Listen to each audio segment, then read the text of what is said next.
Alright, hello everyone, Jai Hind. I hope you guys are doing great. तो आज हम पढ़ने वाले हैं मुगल पीरियड, मुगल पूरे अंपायर के बारे में। तो इस पूरे पूरे लेक्चर में मैं पूरा आपको कंप्लीट वे में फुल मुगल अंपायर का जितने भी क्वेश्चंस आते हैं, दिस इज़ माय प्रॉमिस कि मुगल से जितने भी क्वेश्चंस आएंगे, मैक्सिमम क्वेश्चंस आपके वन शॉट रिवीजन इसी लेक्चर में हो जाएगा। ओके, तो अभी तक जिन लोगों ने लाइक नहीं किया हो, चैनल को सब्सक्राइब नहीं किया हो, जरूर से कर दीजिए and do share and maximum support करो यार चैनल को। ऑलराइट, चलो। तो सबसे पहले मुगल पीरियड की शुरुआत हुई थी बाबर से। बाबर कैसे स्टैब्लिश हुए थे? First battle of Panipat, last ruler of Delhi सुल्तान। Okay, last ruler of Delhi सुल्तान को किस तरीके से इनने हराया था इब्राहिम लोदी को फर्स्ट बैटल ऑफ पानीपत में, और मुगल इरा का इस्टेब्लिशमेंट हुआ था, है ना। अब बाबर क्यों जीते थे? ठीक है, बेसिकली क्या किया जाता था, इनके मास्टर गनर्स थे, ये आर्टिलरी में बहुत फेमस थे। कई सोर्सेस ये भी बोलते हैं कि बारूद जो तोप वॉरफेयर होता है वो बाबर ने ही इंडिया में इंट्रोड्यूस किया था। गन पाउडर इन सब का इंट्रोड्यूस इन्हीं ने किया था। तो basically high technology was the reason and weakness of the Delhi sultan was the reason of victory of Babur. फिर सेकेंड बैटल लगे थे बैटल ऑफ कानवा, इनमें इनने राणा सांगा को हराया था और इसके बाद इनने टाइटल ले लिया था गाजी। बाबर का वन ऑफ द फेमस, मतलब जो बोलते हैं ना, बाबर का एक बहुत फेमस हॉबी हुआ करता था गार्डनिंग। गार्डनिंग। फिर बैटल ऑफ चंदेरी, चंदेरी कहाँ पे? अशोकनगर। चंदेरी की बहुत फेमस साड़ी होती है एमपी में, है ना। मेदिनी राय को हरा दिया था। फिर इसके बाद पूरा का पूरा राजपूत पावर की बैकबोन तोड़ दी गई थी एज पर द सोर्सेस। ठीक है, चंदेरी। फिर आ गया था बैटल ऑफ घाघर में महमूद लोदी को हरा गया था। फिर इसके बाद बाबर के पास दिल्ली का तख्त आ गया था। ओके, बट बाबर बहुत ही कम टाइम के लिए थे, तो बाबर के बारे में हमारे पास बहुत ज़्यादा कुछ पढ़ने का है नहीं। ओके, नेक्स्ट जो रूलर आता है, इनको इनको बेसिकली बोला जाता है king of misfortune, Humayun. Babur के बाद आ गए थे। ऑलराइट, तो बेसिकली क्या हो गया था, जैसे हुमायूं मतलब आए थे 1530 के आसपास, जब ये पावर में आए थे, एक बिहार के श्री सैलम करके एक एरिया था, वहाँ के एक बहुत फेमस गवर्नर थे, उनके बेटे थे Sher Shah Shuri. Sher Shah Shuri, he was a very progressive ruler. उनको बहुत ज़्यादा, मतलब उनने बहुत, बोलते ना कि मुगल एम्पायर के स्टैब्लिशिंग हेजेमनी को बहुत स्ट्रांगली चैलेंज किया, and battle of Chausa and battle of Kannauj में पूरी तरीके से हुमायूं को इंडिया से हरा दिया था। तो इंडिया, हुमायूं को इस रीजन से इंडिया के बाहर रहना पड़ा था और हुमायूं को हरा दिया। ठीक है, कुछ टाइम के लिए हुमायूं ईरानियन किंग्स के पास रहे। ठीक है, अब क्या हुआ था, 15 साल तक शेर शाह शुरी का शासन रहा, पर 1555 में क्या हुआ, चंदेरी के किला में शेर शाह शुरी जब कॉन्केस्ट कर रहे थे, तो एक लोकल राजा के हाथ एक वेपन होता था उक्का करके, उक्का वेपन से शेरशाह शूरी को वो लग गया था, जिसके आर पार हो गया, तो शेरशाह शूरी की डेथ होगी। जैसे ही शेरशाह शूरी की डेथ होगी, तो बोलते हैं ना, हिंदुस्तान की किस्मत को और कुछ मंजूर था। वापस से हुमायूं ने इंडिया में अटैक किया और वापस से दिल्ली के तक को रिकैप्चर कर लिया। अब हुमायूं की एक, बोलते कि बहुत फेमस हॉबी हुआ करती थी लाइब्रेरी मेंटेन करना। तो वो लाइब्रेरी बनाते थे जिसको बोला जाता था दिन पना। ओके, जमाली मॉस्क बनाया था हमने दिल्ली में, और हुमायूं टॉम जो दिल्ली में, इसको यूनेस्को वर्ल्ड हेरिटेज साइट भी माना जाता है। वेरी इंपॉर्टेंट, हुमायूं की बहन थी गुल बदन बेगम, इनने हुमायूं की बायोग्राफी लिखी थी, Humayun Nama. The foundation of Mughal painting ही इनने स्टार्ट किया था। दो फेमस पेंटर्स थे, अब्दुल समाद। सैयद अली एंड अब्दुल समाद, ये बहुत प्रोमिनेंट पेंटर्स थे जिनको यहाँ पे लाया गया था। ओके, वो बहुत फेमस हो गया था अकबर के रेन के टाइम पर। Getting my point? आगे चलते हैं। ठीक है, Sher Shah Suri, founder of Sur dynasty, second Afghan empire. Sher Shah Suri 5 years तक रूल किया था। अब शेरशाह सूरी के बारे में ये देख सकते हो, शेरशाह सूरी के कुछ कुछ चीज़ें पढ़ना ज़रूरी है हमारा। ठीक है, इनने GT road, grand trunk road भी बनाया था। ओके, ये इनका जो बोलते थे ना, ये बेसिकली लैंड रेवेन्यू सिस्टम हुआ करता था, जो पीजेंट्स के साथ लैंड रेवेन्यू सिस्टम करते थे उसको बोलता था पट्टा एंड कुबूलियत। ही ऑल्सो कंस्ट्रक्टेड पुराना किला। ओके, ये कुछ कुछ चीज़ें आपको ध्यान रखनी है। इंपॉर्टेंट ऑफिशियल्स थे, वजीर रेवेन्यू फाइनेंस, दीवान Aris Charmi army, रसालत foreign minister, दीवान इंशा कम्युनिकेशन, बरीद ये क्वेश्चन पूछा गया क्वेश्चन है। बरीद बेसिकली इंटेलिजेंस डिपार्टमेंट को हेड करता था, ठीक है। ओके, आगे आप देखोगे इनके एडमिनिस्ट्रेशन के ऊपर से बहुत क्वेश्चन आते हैं शेरशाह सूरी के लिए, क्योंकि इनका एडमिनिस्ट्रेटिव सिस्टम काफ़ी अकबर ने भी लिया था। He was considered to be the one of the finest administrator of India, okay, during the time of Mughal rule और मेडिवल इंडिया, ओके। तो लॉ ऑफिसर को दिया जाता था शिकदार, चीफ मुंसिफ जज। देखो अब आप बोल रहे हो सर आप ये छोटे छोटे टर्म्स क्या बता रहे हो, बेटा क्वेश्चंस इन्हीं टर्म्स से ही आते हैं, ऑलराइट। तो बेसिकली हर जो इनका सबसे बड़ा जो स्टेट था उसको सरकार बोला जाता था।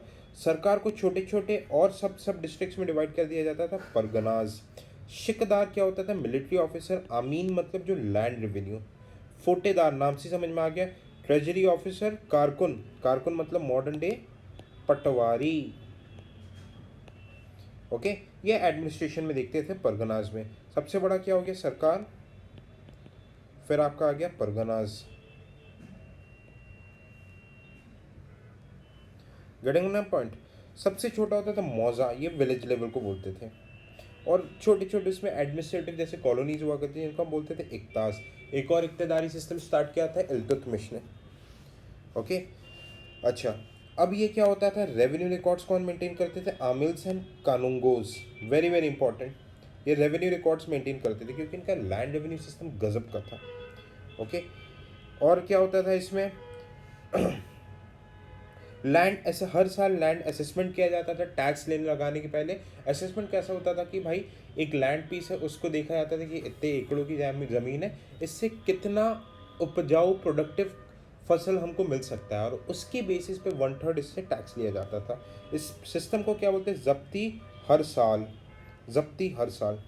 आमिल्स एंड कानूंगोज are very very important, okay, याद रखना।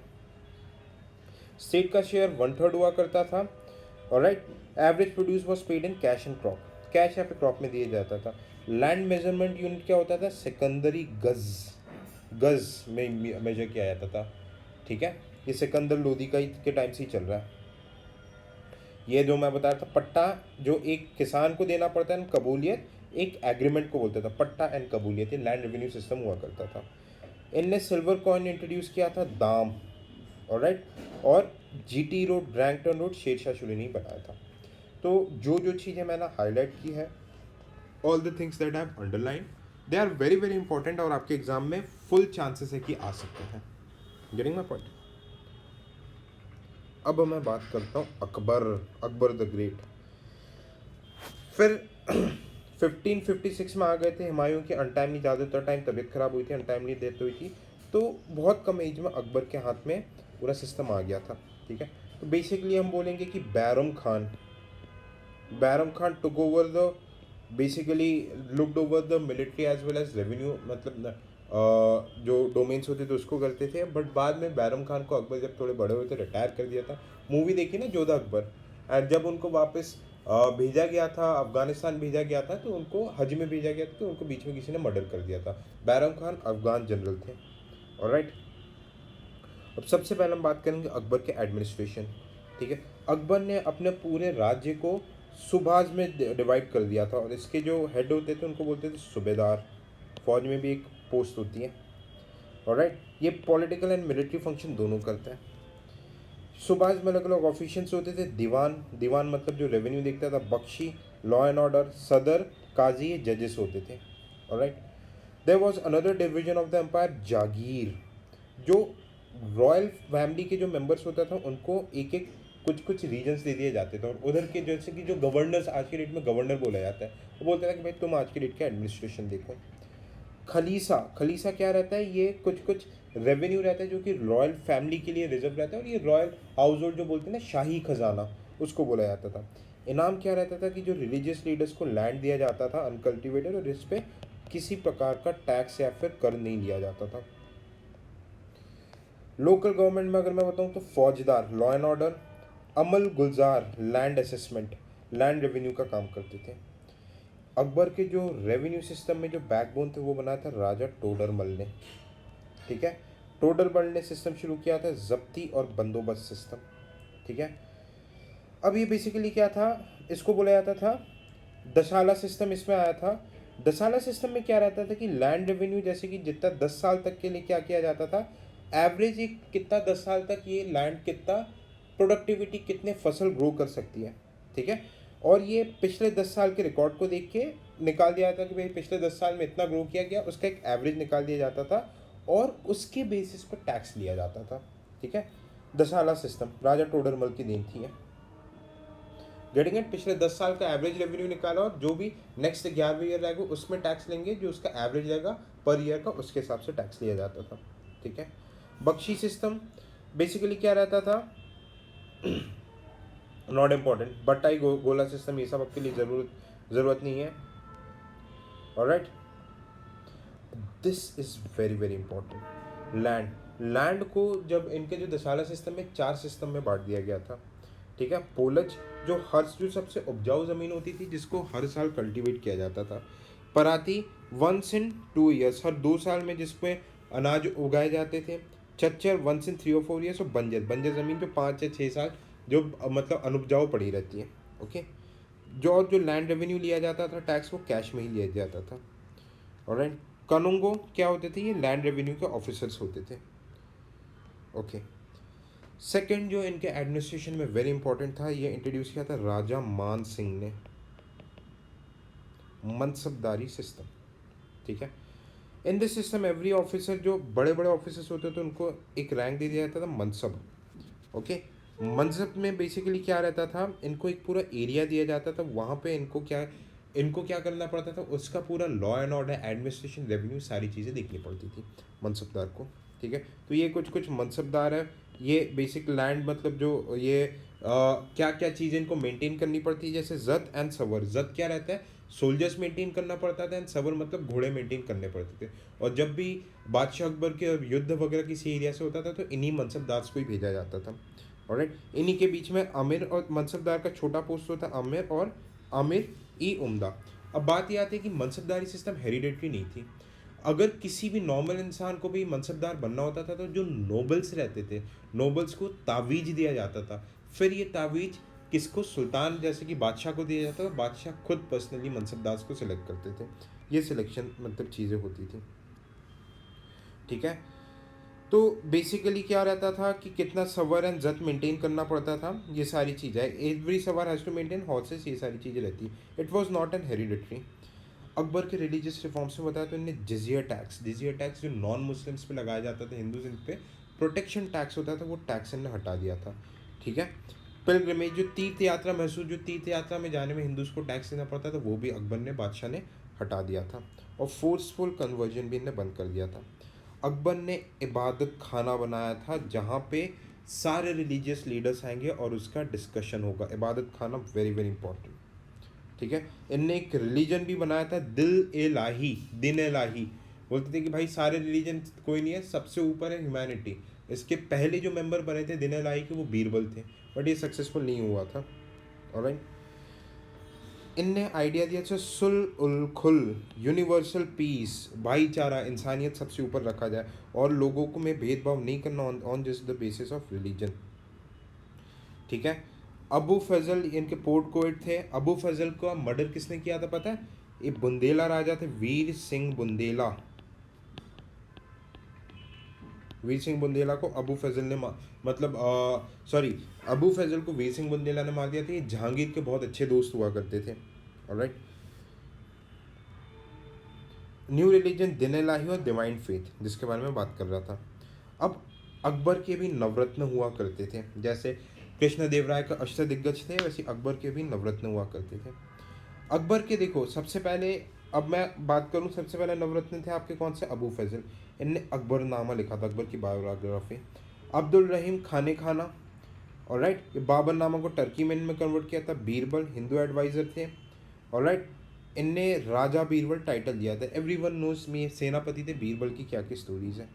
मिर्ज़ा अजीज़ कोका, ठीक है, ये बाद में जहांगीर के टाइम पे भी थे।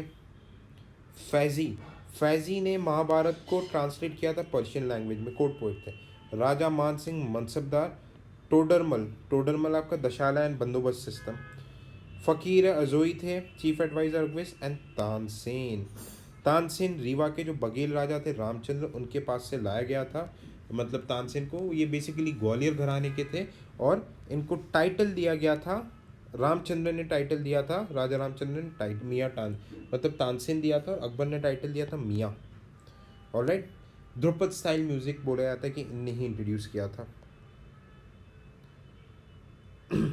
इनकी एक बहुत ही इंटरेस्टिंग स्टोरी है। क्या हुआ था कि एक बार अकबर तानसेन के साथ बोले, अकबर ने बोला कि भाई चलो तानसेन मियाँ आप अपने गुरु से मुझे मिलवाओ। तानसेन बोला जी बादशाह, ये तो हमारे बहुत खुशनसीबी चीज़ होगी कि बादशाह मतलब मिलना चाहते। तो वो अपने गुरु के पास गए। गुरु उनके मतलब कुटिया में बैठे हुए थे। भाई जो तानसेन जो इतना अच्छा गाते उनके गुरु कैसे होंगे।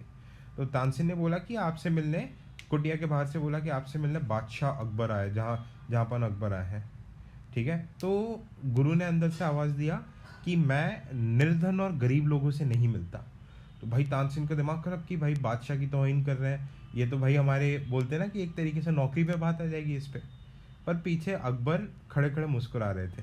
वो समझ गए कि वो क्या सुनना चाह रहे हैं। बाद में जब बोला गया कि अकबर ने कुछ बोला तानसेन को, फिर तानसेन ने जब बोला कि आपसे मिलने आपके शिष्य, आपके मतलब बोलते हैं कि आर्ट के एक अप्रिशिएटर आए हैं। बोलते कि अच्छा अब आ सकते हैं। मतलब वो बोलते हैं ना कि अगर आप किसी आर्ट या किसी चीज़ को अप्रिशिएट करना चाहते हो, कुछ सीखना चाहते हो, तो आप ऐसे जाओ कि आपको कुछ नहीं आता। अगर आप पहले से औहदे से जाओगे तो फिर आप कुछ गेन नहीं कर सकते, एक डिस्टेंस पहले ही क्रिएट हो जाता है।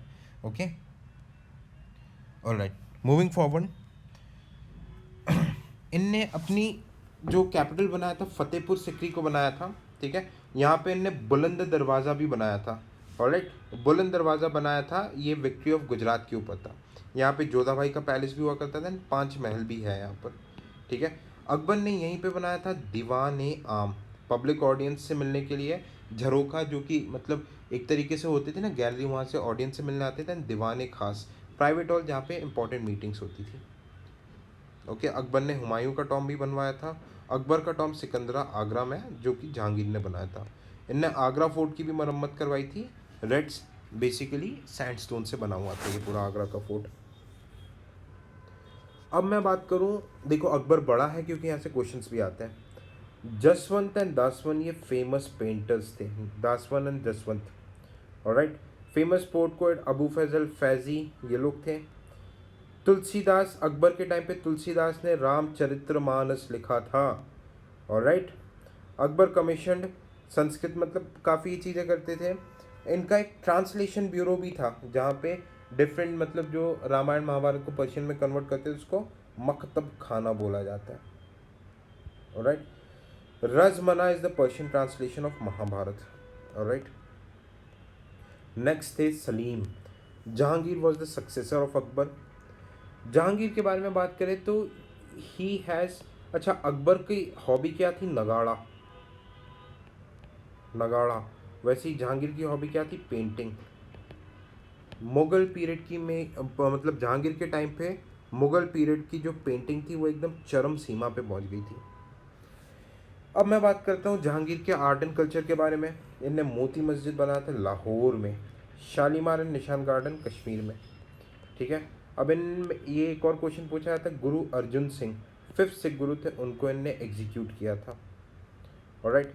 इन्हीं के टाइम पे अंग्रेज लोग आना शुरू हो गए थे, captain Hawkins and Thomas Roe. Okay. Thomas Roe को इसके टाइम पे फरमान भी दिया गया था। ठीक है। थॉमस रो को परमिशन दी गई थी कि भाई आप यहाँ पे सूरत में फैक्ट्री बना सकते हो। बाद में ये फरमान को सील कर दिया था शाहजहाँ ने, क्योंकि शाहजहाँ को समझ में आ गया था कि यार अंग्रेज़ों का नीयत सही नहीं है।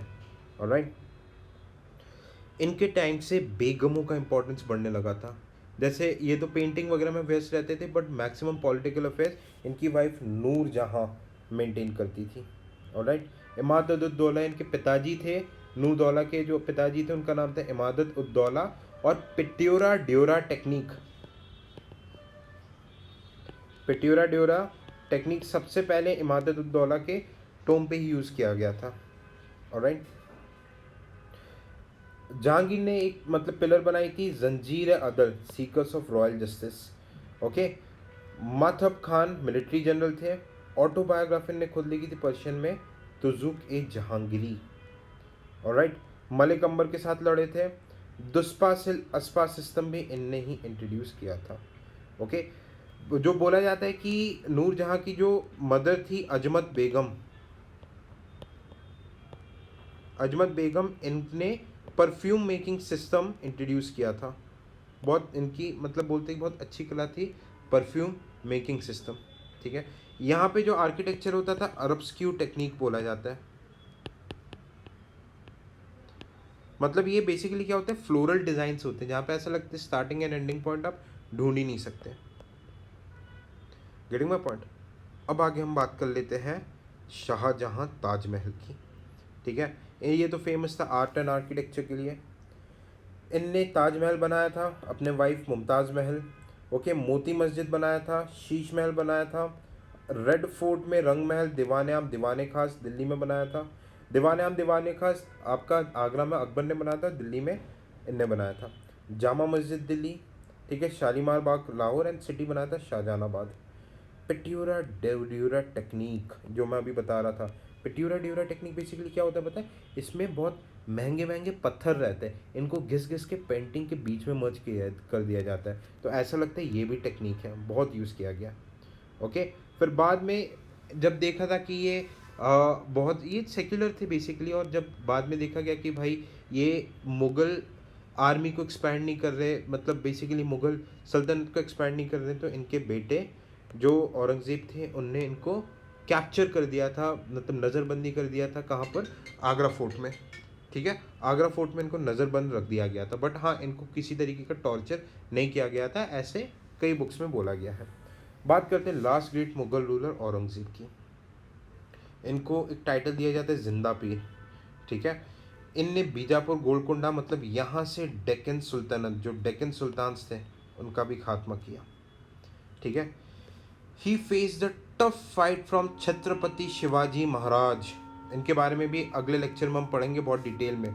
Maratha king who had carved independent state, Marathas की पावर चरम सीमा में थी छत्रपति शिवाजी महाराज के टाइम पर। ठीक है, okay, discontinued official department of history वगैरह, ये देखो आर्ट आर्किटेक्चर गाने बजाने में इनका कोई इंटरेस्ट नहीं था, ड्रिंक करना फेस्टिवल्स मनाना पे सब में प्रोहिबिशन लगा दिया था। ऑलराइट, इनने ऑफिशियल्स रखे थे मुताहिब्स, ये basically moral code of conduct check करते थे कि भाई बंदा कितना एथिकली सही है। ऑलराइट, जवाबित आलमगीर, मतलब ये ऑर्डर्स इशू किया करते थे, उनको जवाबित आलमगीर बोलते थे। इनने औरंगाबाद में ताजमहल का रेप्लिका बनाने की कोशिश की, बीबी का मकबरा पर नहीं बना पाए थे। मोती मस्जिद बनाए थे दिल्ली के पास। इनने 9th से गुरु तेग बहादुर को एग्जीक्यूट किया था। ऑलराइट, फिर हम अब आगे चलते हैं। इंपॉर्टेंट ऑफिशियल्स कौन थे मुगल्स के टाइम पे, दीवान वजीर रेवेन्यू, मीर बख्शी मिलिट्री, मीर सामान सामान मतलब घर के सामान इंपेरियल हाउस होल्ड, बरीद इंटेलिजेंस, वकेनाविस reporter. Very this is the most important slide. यहाँ से सिर्फ ये एक ही स्लाइड से बहुत क्वेश्चन आएंगे आपके। काजी जस्टिस हो गया, सदर उल सदर ये रिलीजियस चैरिटेबल इंस्टीट्यूशन, एंड मुतासदी गवर्नर ऑफ पोर्ट्स। ठीक है, और ये भी कुछ कुछ थे, या आप इनके बारे में देख सकते हैं। Just have a snapshot and you can have look over it. तो ये हो गया आपका बहुत ही concise but detailed coverage of Mughal empire. Next we would be talking about Maratha empire and specially Chhatrapati Shivaji Maharaj के बारे में हम बहुत डिटेल में पढ़ेंगे। But if you want that I should continue the lectures, मैं आप लोगों को फ्री ऑफ कॉस्ट में, I am not charging anything from you people, free of cost में इस लेक्चर को कंटिन्यू करूँ, तो just one thing I need a support from you, ताकि आप इसको मैक्सिमम शेयर कीजिए एंड मैक्सिमम सपोर्ट शो कीजिए। Thank you so